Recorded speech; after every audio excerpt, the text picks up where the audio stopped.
deeper teachings of meditation this evening.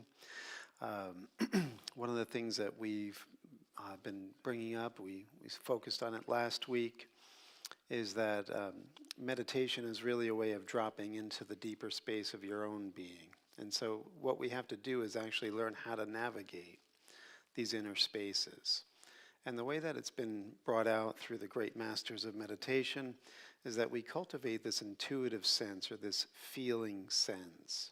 And we learn how to actually use our attention and our breath to first calm the body, settle in, and then all of this inner operation or inner work begins to take place. And this is so that we can heal. So what I had posted on Facebook this evening was that meditation is medicine. And they kind of come from the same root, right? You see that, medical, meditation, medicine. And really what it is, it's a proactive self-healing process. And it's promoting not only states of mental health and emotional well-being, but also it releases a lot of stress in the body. It allows the body to actually let go of a lot of the pain that it's been carrying. Because most of what we're going to explore today is that we have been repressing unconscious feelings. And these unconscious feelings that we are not willing or ready to look at are really the blocks that are keeping us from knowing our deeper nature, which is happiness, truth, joy, and enlightenment. And so in order to find this treasure, we have to get what's in the way out of the way. And this is really the joyful process of meditation, because really it's a training of the mind. First, we said last week, it's a taming of the mind. And then we learn how to recognize that the mind, when it is allowing itself to enter a state of detachment, all of the stuff that's blocking will naturally come up to be released. It's just that we've been avoiding, repressing, projecting, and as a result, we don't really allow ourselves this deeper healing work because we've just been on a default setting of avoidance, right? And so when we take this proactive step, we really begin to learn this deeper intuitive way of being. And this is what we're going to be exploring today, mostly within what's called in Buddhism the skillful means of letting go. So that's really the core of our teaching today, is learning how to let go. And we'll see how all of that plays out. What I wanted to start with first is the path is really laid out. Leah, I don't want to bother you, but I see people are walking around in the lobby. So would you mind checking? Thank you. So the path is laid out in Zen Buddhism. It's been looked at as the 10 ox herding pictures. These illustrations of learning how to search for the ox and discover the ox. I don't know if you've ever come across this. But the ox is actually a referent to our deeper unconscious nature. And so what we want to recognize is in Zen, we are getting present to this deeper self. So we are the ox herder, and we start out as this conscious being. And then we're looking for the ox. So the first picture is called searching.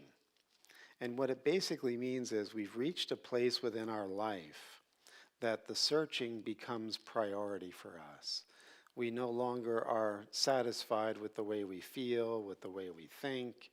And so we have this need, this drive to discover the deeper life, right? It often comes at the state of emotional breakdown, death of a loved one, diagnosis with a fatal disease, or even a fear of life, like feeling like you can't really be with people, you feel like you're emotionally stunted or full of anxiety. Things like this can cause that deeper drive to start to surface. And so we begin to seek. And this seeking is then led to the next ox herding picture. And that next ox herding picture, it's called finding the traces, or seeing the tracks of this mysterious ox that's been avoiding our understanding. And so finding the tracks is usually described as we begin to learn these teachings of wisdom, right? We begin to find that others have gone before us, they've discovered this for themselves, and they've put this down into sacred teachings or sacred scriptures. And this is what finding the traces means, that we begin to apply these teachings. So we go from being a searcher to one who then begins to embark upon the path. Right? This is when it becomes a lived experience. And one of the ways that makes this new to many of us is because the teachings that we've been given within our Western culture and conditioning along the spiritual and religious bent is that we've been told to seek outside of ourselves and in the mainstream, right? That God is not you, it's beyond you, or he is beyond you. And we have this sense of we have to worship something, we have to believe a book. We don't really feel it, but we have to do it. We follow along. And there's like this obedience and blind faith, and these things are really what drives the religious experience for many people. But when we really get into the deeper seeking and the applying of these teachings, it's really like what we are saying. We begin to realize that these teachings are designed to allow us to navigate inner space through this intuitive feeling process. So one of the ways that the Buddha had described it and first discovered it is that in order for you to do this work, you have to first become aware of your own breath. Like, this is the fundamental truth of Buddhism. If you've taken any courses in mindfulness, this is really at the heart of mindfulness training. They take their whole structure or method from the Anapanasati Sutta, the four foundations of mindfulness. And what the mindfulness is designed to do is bring your attention onto your breath. It sounds simple, but it's the golden key to unlock your hidden treasure. Because really, again, you're not seeking outside of yourself. You have all of the information, all of the wisdom, all of the knowledge, all of the memory, all of the energy of the whole universe and beyond within your own consciousness, enfolded within your being. And we have been cut off from ourselves. That's what the first Zen ox herding picture also implies. The self that is searching is a self that has become estranged from its own natural state. And so it's seeking for it. What better way to get back into your natural state than simply pay attention to your breath right now? Right? And as you feel the breath coming in and out, there's nothing that you have to do but pay attention. And what makes this really beautiful is it's a dance, it's fluid, it's changing moment by moment. So there's really no frozen way of being with your breath. It's spontaneous, every instant it's changing. So when you become more adept of paying attention to your breath, the breath is like the ocean, right? Like waves of the ocean. And your attention is like the surfer. So it's like every instant you have to feel the ocean and feel what it's doing and just paying attention to the micro movements and micro flows of the breath. And as you become really adept at paying attention to your breath, you begin to feel like the attention and the breath begin to melt into one another. And the breath goes from being coarse and rough and maybe labored to very smooth, very fine. And then you pay attention. Is the flow of the ocean or the flow of the breath shallow? Is it deep? Is it a quick tide or is it a slow tide? You pay attention to this. So this was the Buddha's first diagnosis of how we can get into the state of peace. We pay attention to the breath. And as we pay attention to the breath, we begin to feel that the body's calming down.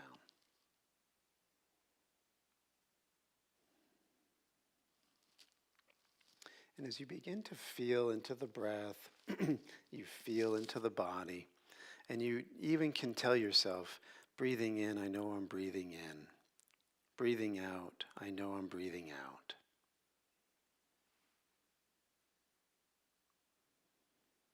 Breathing in, my breath goes deep. Breathing out, my breath goes slow.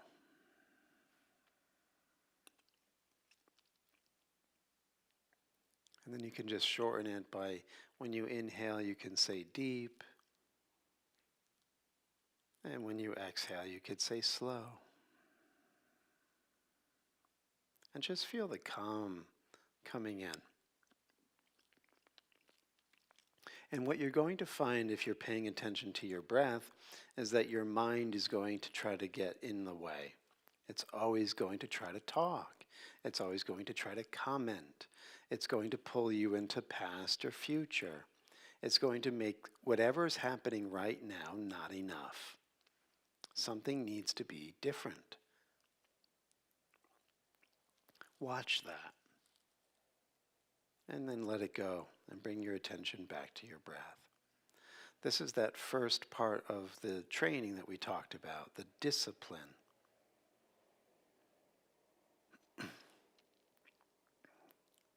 And so this is allowing the mind to settle, because now the teaching can be applied to a quieting mind, a mind that's beginning to let go of its hold or its grip on its past or future states, its desires or fantasies. You're just letting all of that go for the next hour. It'll be back when you leave, and you can choose to pay attention to it then or not. But just for the time being, breathe, pay attention to the breath, and let go.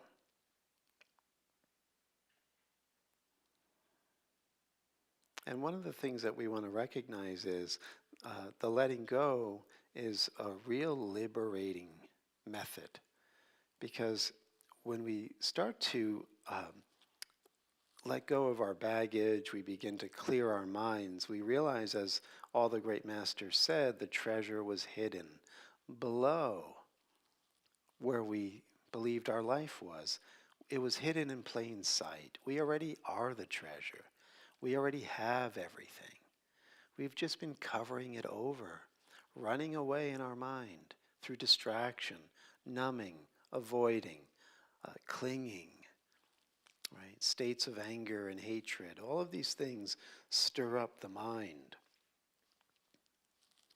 And so we just pay attention to the breath, and as these things come and go, we let them come and go, but we don't judge them, we don't evaluate them.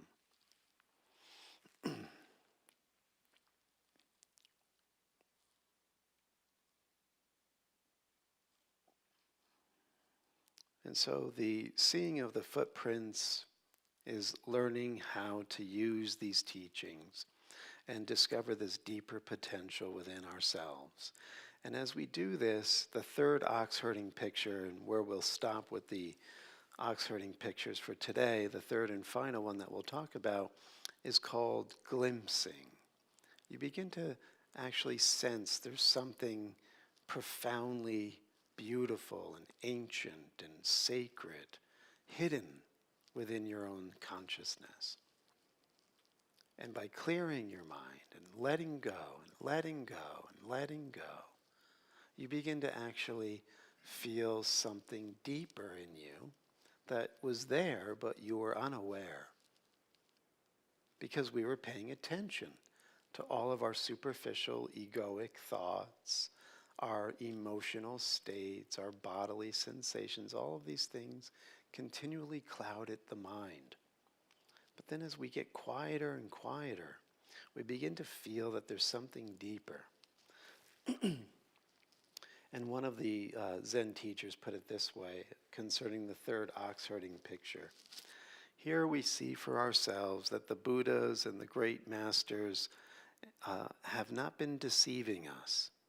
We glimpse the great matter through a small opening, a small intimation, Perhaps this comes with fireworks, and in our delusion, we think we've seen the whole ox, though all we've seen is the tail. What a wonderful thing it is.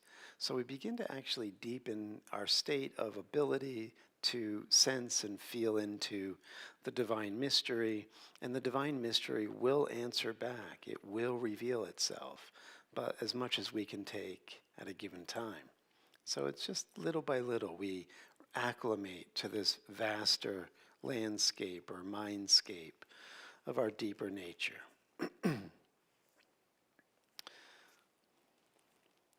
So I just want to share this little bit with you from one of the great Thai Buddhist teachers, Ajahn Sumedho.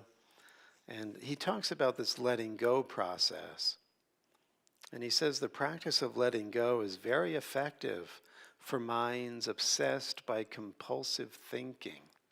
You simplify your meditation practice down to just 2 words, letting go. So you don't try to figure out your problems. You don't try to solve why things are happening the way they are, freaking out over what should have happened that didn't happen, mulling over these things obsessively, feeling negative states obsessively, right? When we get into a meditation practice, that's our ability, our time, our gift to let go, right? He says the important thing in meditation practice is to be constant and resolute in the practice, determined to be enlightened. This is not to be conceited or foolish, but resolute, even when the going is rough. Letting go of despair, letting go of anguish, letting go of pain, of doubt, of everything that arises and passes that we habitually cling to and identify with. Keep this letting go like a constant refrain in your mind, so it just pops up on its own, no matter where you are. Right? And if, again, this is with your breath, paying attention to your breath. You'll notice this if you really are practicing.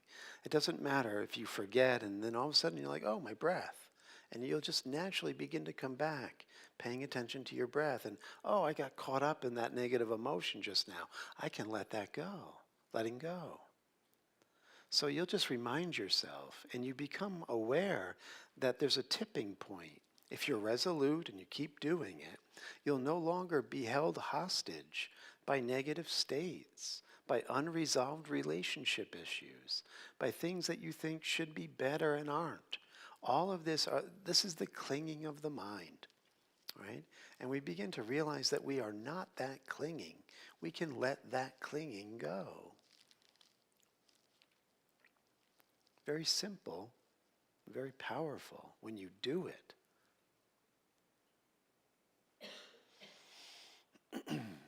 At first, we have to obsess our minds with this letting go, because our minds are obsessed with all kinds of useless things, with worries about this and that, with doubt, with anger, with vindictiveness, jealousy, fear, dullness, and stupidity of various kinds.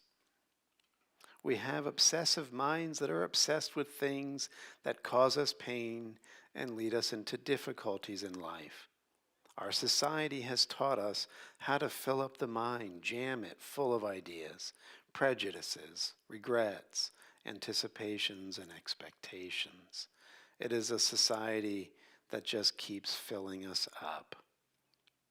Right? So we have to be, again, proactive and learn how to let go.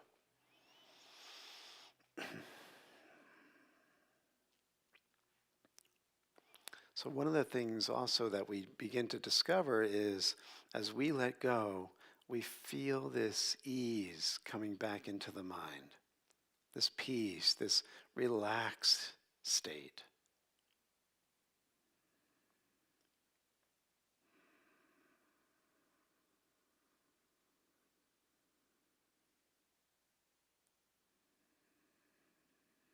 Breath comes in and breath goes out.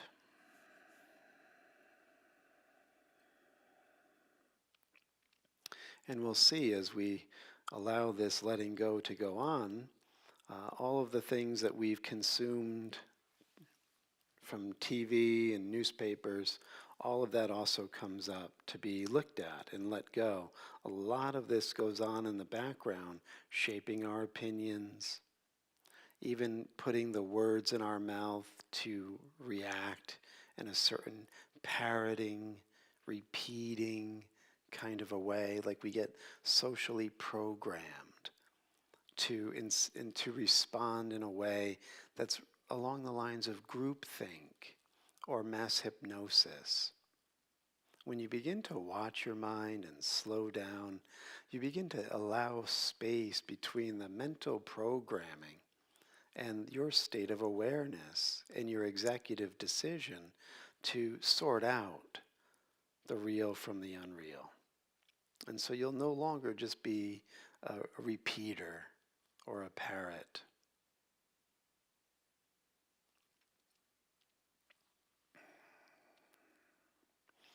John Sumeda says, when we don't understand the nature of things, we are very suggestible. You see in our society how suggestion works.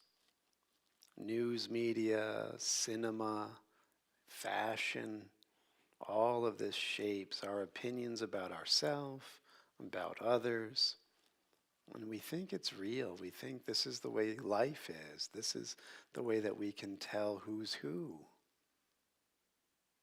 So as we go through this deepening, we let go of the superficial programming that we've received from, our mother's womb.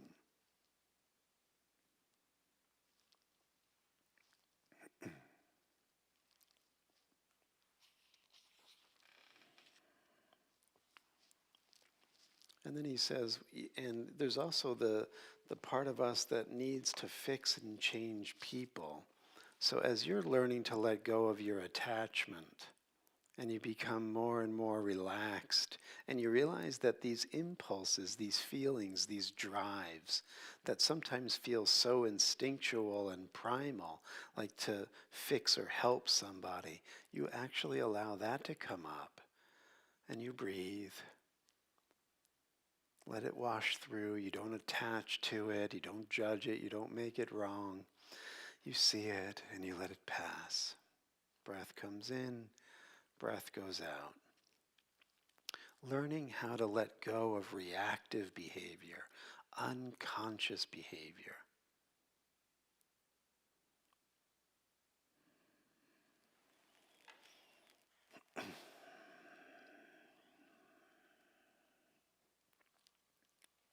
So then he says, let go, let go, let go. If you fill your mind with more concepts and opinions, you are just increasing your ability to doubt. It's only through learning how to empty the mind that you can fill it with things of value. And learning how to empty a mind takes a great deal of wisdom.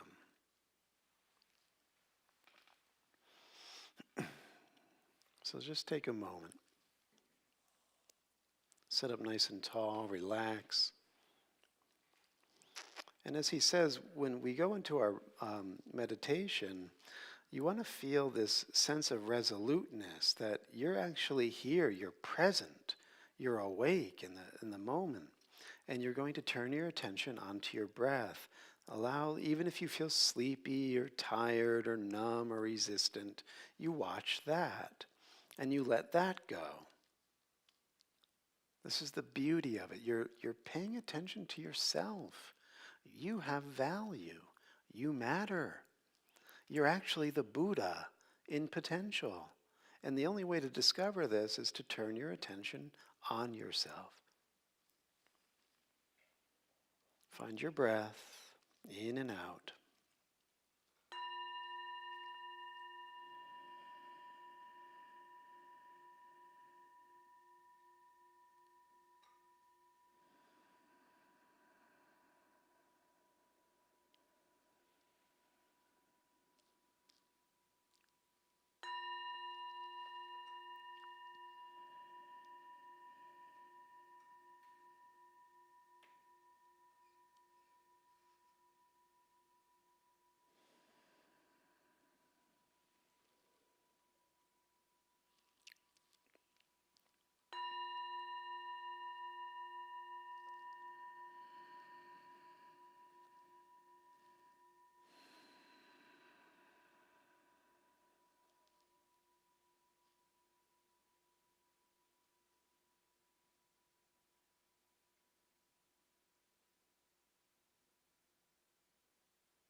really take on the letting go practice here just for a few minutes.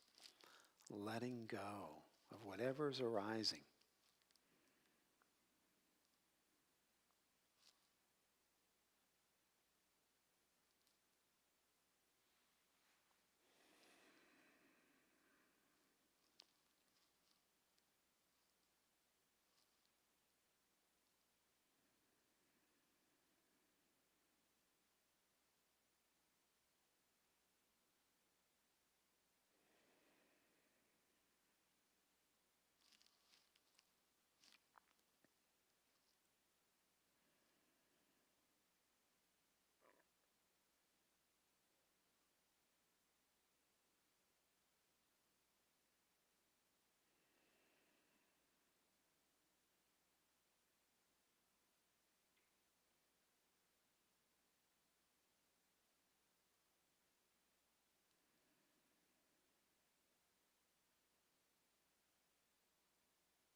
And if you find that you are coming up with great insights into something as you're letting go, remember to let go of the insight.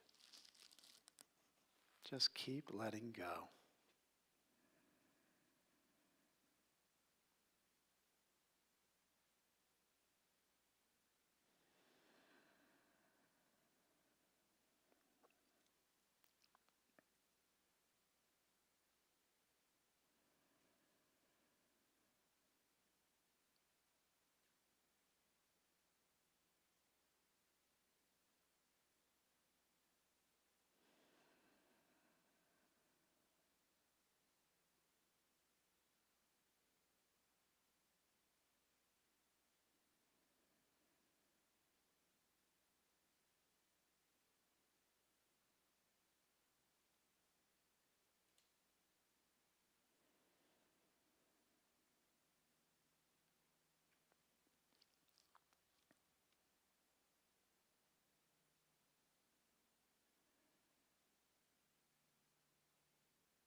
Whatever thought, whatever emotional state, whatever image, whatever conversation, as soon as you are aware of it, let it go.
And this goes for the five senses. If you're feeling the chair on the back of your legs or your low back, that sensation, let it go.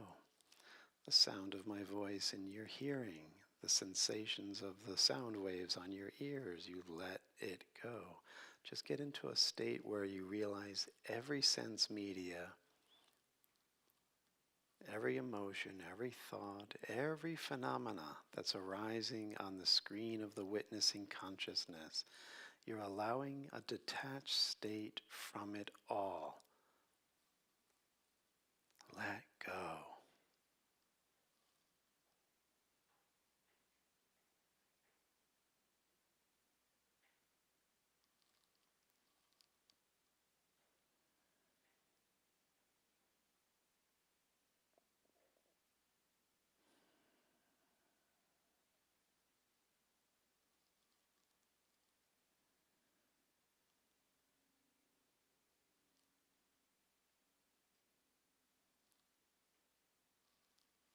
Breathing in, I know I'm breathing in. Breathing out, I know I'm breathing out.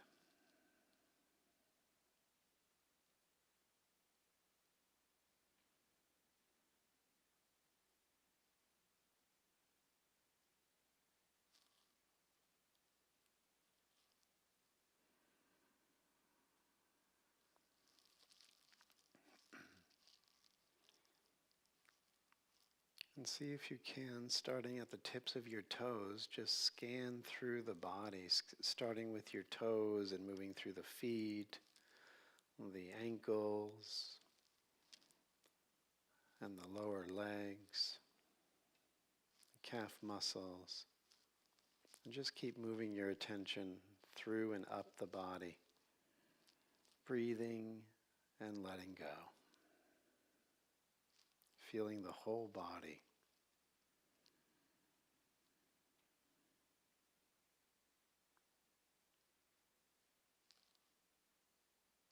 Feeling the energetic and vibrational quality of the different parts of the body as you quietly scan and breathe.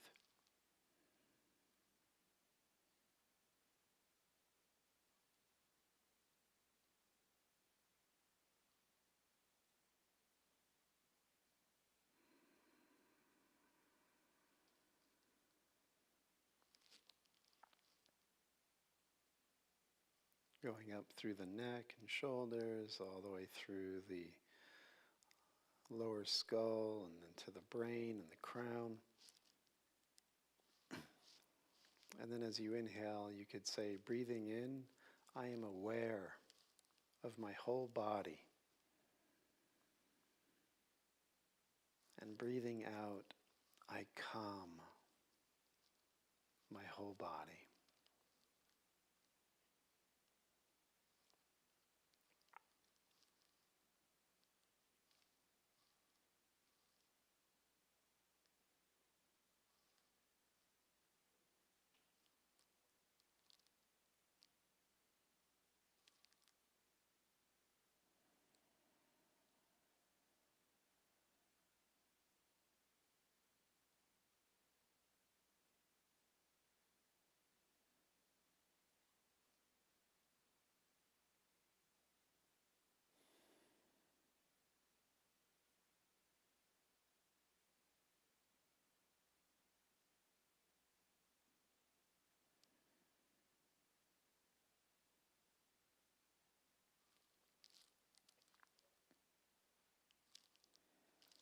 A couple more rounds of this whole body breathing, aware on the inhale, calm on the exhale.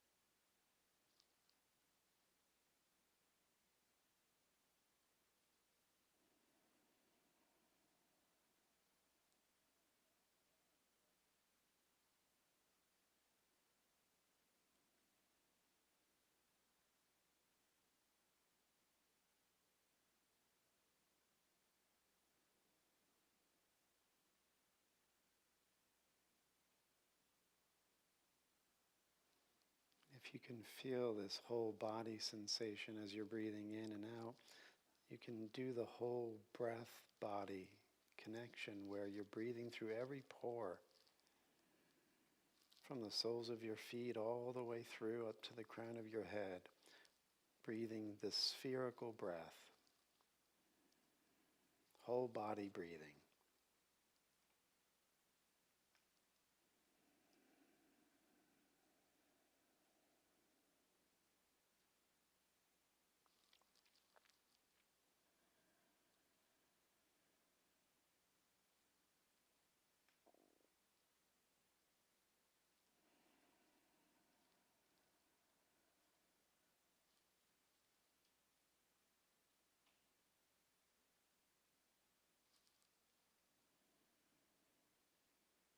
Then perhaps you can get a real sense of the plasmic, energetic, vibrational, fluid quality of what you think of as solid matter.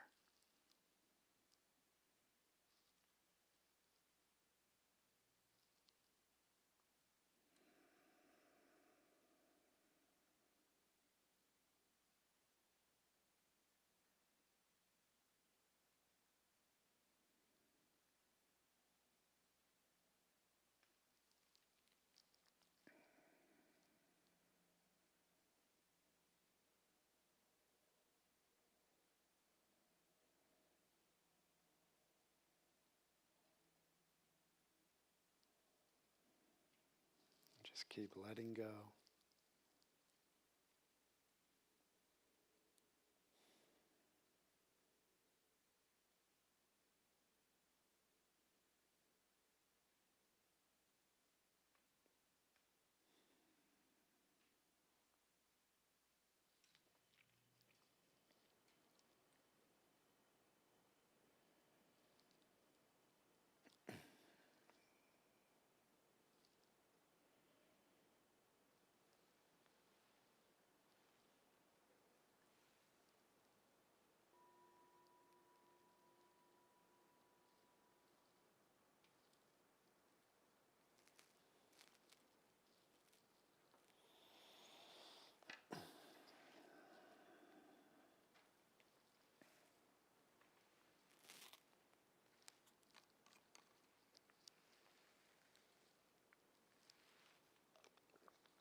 You can keep your eyes closed if that feels better for you, or open them when you're ready.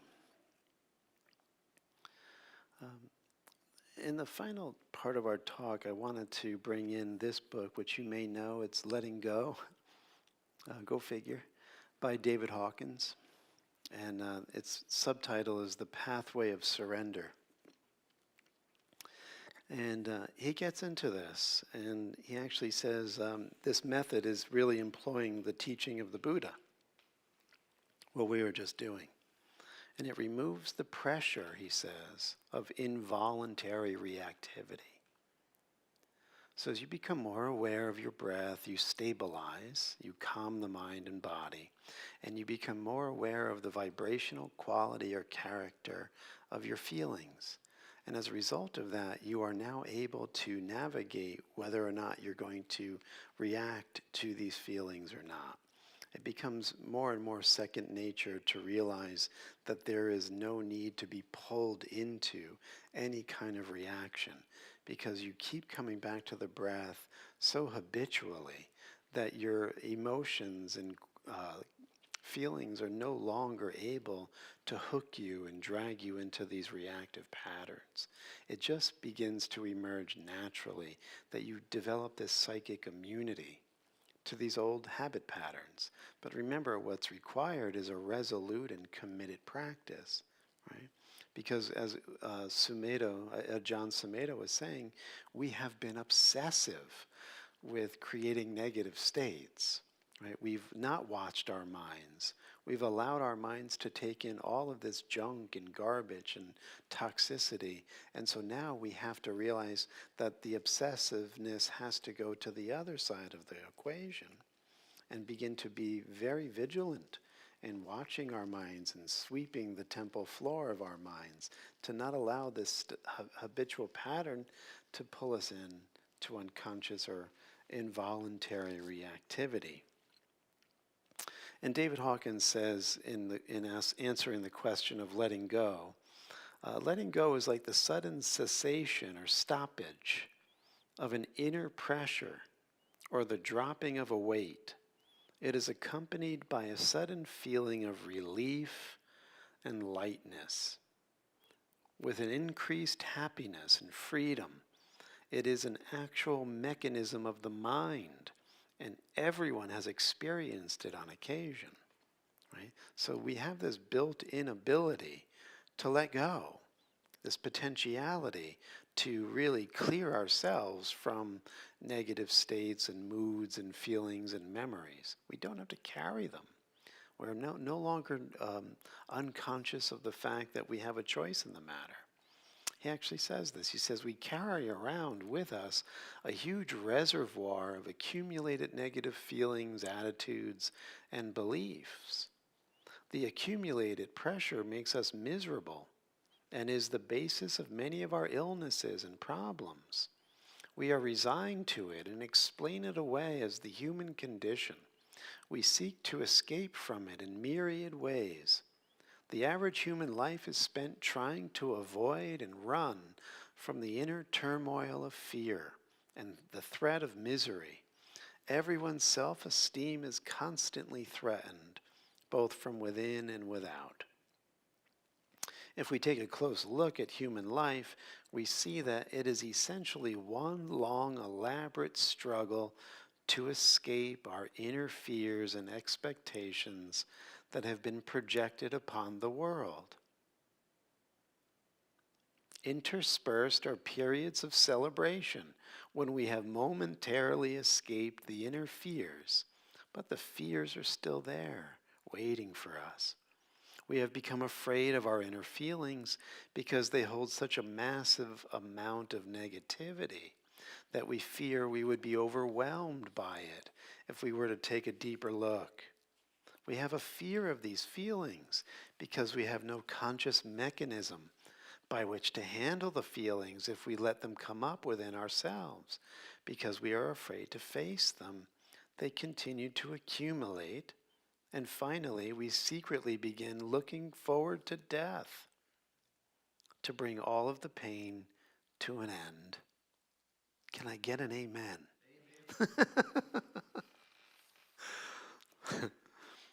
Right? So this accumulated pressure has to release. And he's going to show how we normally do it, right? Through suppression and repression or expression, like we get upset and we have to express ourselves. And then the other one is avoidance or running away. So those are the three maladaptive ways that we deal with it. But he's saying the enlightened approach is learning this mechanism built within our own consciousness of the surrender or letting go.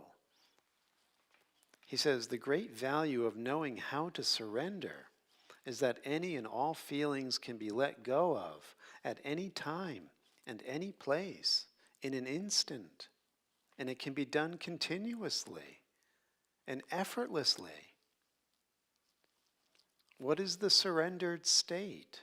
It means to be free of negative feelings in a given area, so that creativity and spontaneity can manifest without opposition or the interference of inner conflicts. To be free of inner conflict and expectations is to give others in our life the greatest freedom. It allows us to experience the basic nature of the universe, which it will be discovered is the manifest greatest good possible in a situation. This may sound philosophical, but when done, it is experientially true. So we'll realize this effortless way of being, again, puts us into the flow or the Tao, and everything actually takes care of itself. We actually enter into this flow state of this basic goodness and divine wisdom taking care of the situation. When we meddle with it, with our reactive patterns and behaviors, we make a mess of things. By learning how to let go and surfing that moment, the nature of the universe will reveal itself. We will see through the patterns that have blocked us all this time, right? We just weren't seeing what really is here because we were refusing to let it go. So he says that we have these built-in mechanisms that are not skillful in getting rid of the pain of our suppressed baggage.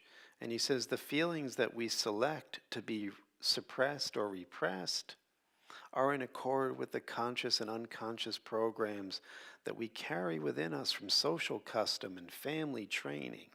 The pressure of suppressed feelings is later felt as irritability, mood swings, tension in the muscles of the neck and back, headaches, cramps, menstrual disorders, colitis, indigestion, insomnia, hypertension, allergies, and other somatic conditions. Because we're holding on and we're afraid to allow these feelings to come back up. And by just staying in this repressed state, all of that is building and building and creating stress and pain within the mind and the body. And then he says, we talked about just briefly also the maladaptive way of expression. When you think that you're getting it out of your system by attacking or yelling at somebody, you have that temporary release. But what is really going on is that negative feeling, that guilt emotion, that anger just got strengthened in the exchange. It doesn't go away. It just gets released temporarily, so you think, but you always still are hanging on to it. So it hasn't gone away, and by sharing it, you've strengthened it in your system. And then he says the third way that we try to do it is by escape and avoidance, right? Numbing, entertainment, substance abuse. This is the way that we try to also deal with these negative expressions repressed within our unconscious. And he says something that I find very true and humorous at the same time. People are desperate to stay unconscious.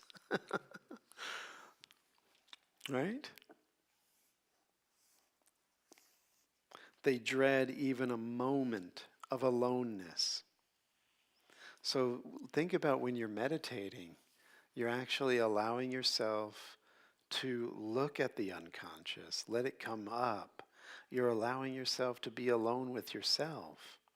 And at first, as he's going to say, there's going to be tremendous resistance. Right? All of this self-talk as to why we shouldn't look, right? Because of guilt or anger or blame, that's all going to come up. That's one of the barriers to getting into a meditation practice. We don't think we're worth the time, or we don't want to open a Pandora's box.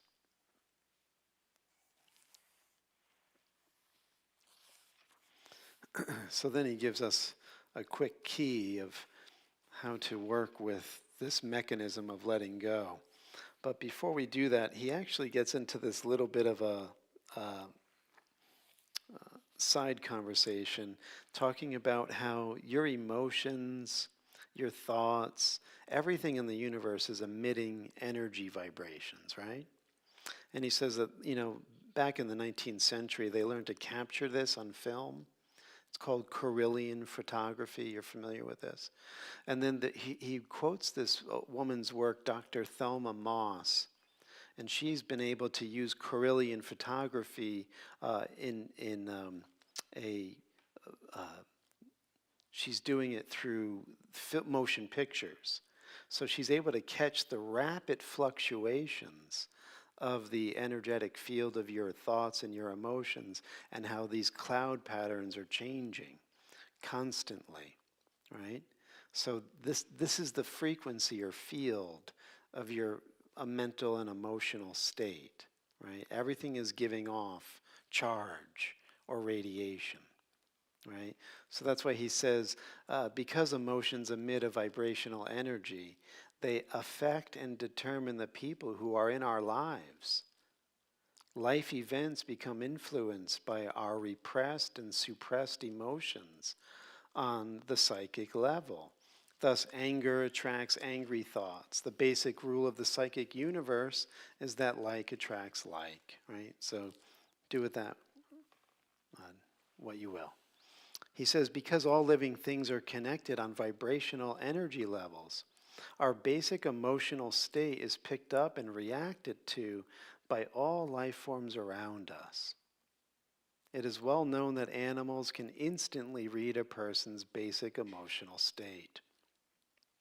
And I just watched this short video where this golden retriever was walking with its master or owner, this little old lady, and she's trying to get on an elevator. And the elevator door opens, and you can see the camera of the elevator. And there's the lady, and the dog starts barking at the open elevator and literally walks in front of the old lady. And she's like, "What is it? Come on, come on." And the elevator doors close. And then through the camera on the elevator, you watch the elevator just go into free fall and crash. And so you see how dogs have done this all the time, right? That they have that sense of knowing things. Well, we do too. We can sense these things, right? We remember with the tsunami in Indonesia back in 2004, all of the animals left 3 days before the tsunami hit. They can read these things, right? These are built-in intuitive abilities, but because, as we had said, we're so cut off from our original nature and so programmed to think within these frozen boxes of categories and belief systems that we're artificial in the way that we're living our life. So as we let all of this shit go, we come back into the living pulse, the breathing moment, and we begin to feel into everything. And because when we are in our natural state, we are naturally calm, loving, compassionate, and peaceful, all life kind of feels into that magnetic, energetic field that we're emitting, and they too feel light and peaceful, right? And so there's this ability that becomes more and more actualized as we learn this mechanism of letting go. So this is the final lap here. He says, letting go involves being aware of a feeling, letting it come up, staying with it, and letting it run its course without wanting to make it different or do anything about it. So this is a bit different in technique than what we were looking at earlier of just letting go, letting go, letting go. This is when you've like gone through maybe some of that preliminary calming down, relaxing, getting still, getting bright. Then you can allow some of these disturbing emotions, these, knotty issues that you're working through with yourself or others, let them come up, right? He says, let them come up. Don't try to judge them. Don't try to evaluate them, and let the feelings be felt. Don't try to do anything. He says it means simply to let the feeling be there and to focus on letting out the energy behind it. The first step is to allow yourself to have the feeling without resisting it, venting it, fearing it, condemning it, or moralizing about it. It means to drop judgment and to see that it is just a feeling. The technique is to be with the feeling and surrender all efforts to modify it in any way. Let go of wanting to resist the feeling. It is resistance that keeps the feeling going. When you give up resisting or trying to modify the feeling, it will shift to the next feeling and be accompanied by a lighter sensation. A feeling that is not resisted will disappear as the energy behind it dissipates. So you're releasing charge. Right? You're releasing this grip that we have in the unconscious because of survival fears and early childhood wounds and traumas or whatever else we've been carrying, right? Ancient stuff. We let it come up. As you begin the process, you will notice that you have fear and guilt over having feelings. There will be resistance to feelings in general. To let feelings come up, it is easier to let go of the reaction to having the feelings in the first place. A fear of fear itself is a prime example of this. Let go of the fear or guilt that you have about the feeling first, and then get into the feeling itself. Right? Like, I shouldn't feel this way about this person. This person is, my mother, my son, my brother. This is wrong. Like, that's moralizing about it. Right? Feel the feeling. Like, work through the resistance, let go of the guilt and the story that you have behind it, but then get to the feeling itself. He says, when letting go, ignore all thoughts. Focus on the feeling, not on the thoughts.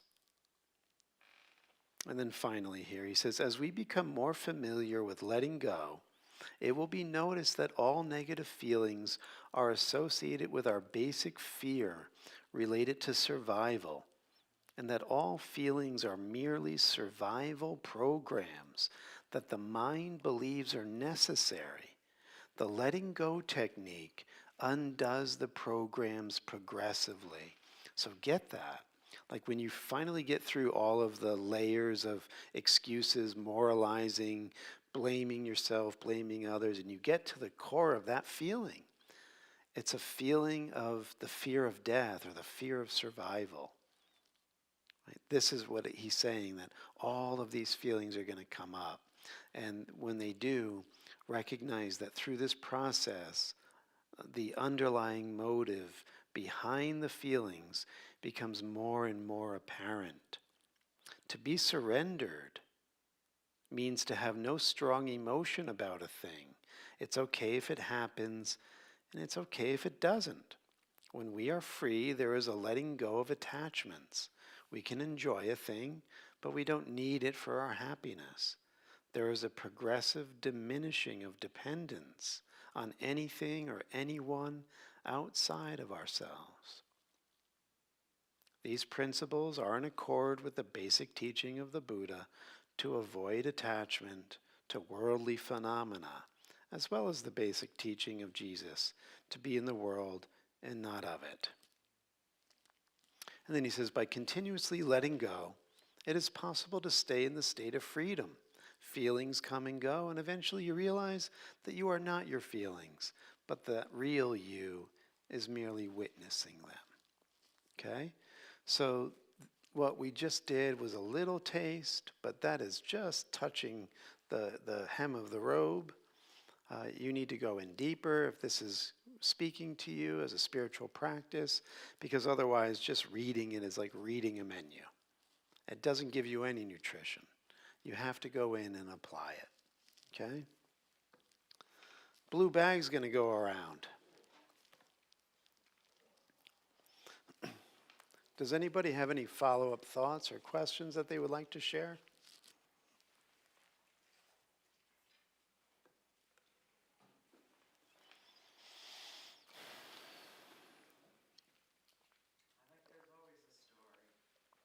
Say again. There's always a story. That's what the lower mind will do. But And the opposite of this, which I'm very familiar with, is control. And trying to control everything. trying to control everything. Feelings, and it's really fear-based. Yes. Yeah, but like what's going to happen if I let go of control?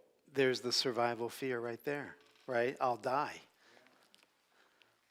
We bless the offering. We charge it with the intention that it take whatever form to bring the reminder that we are all this true being that is happy and free every moment. So it is. Amen.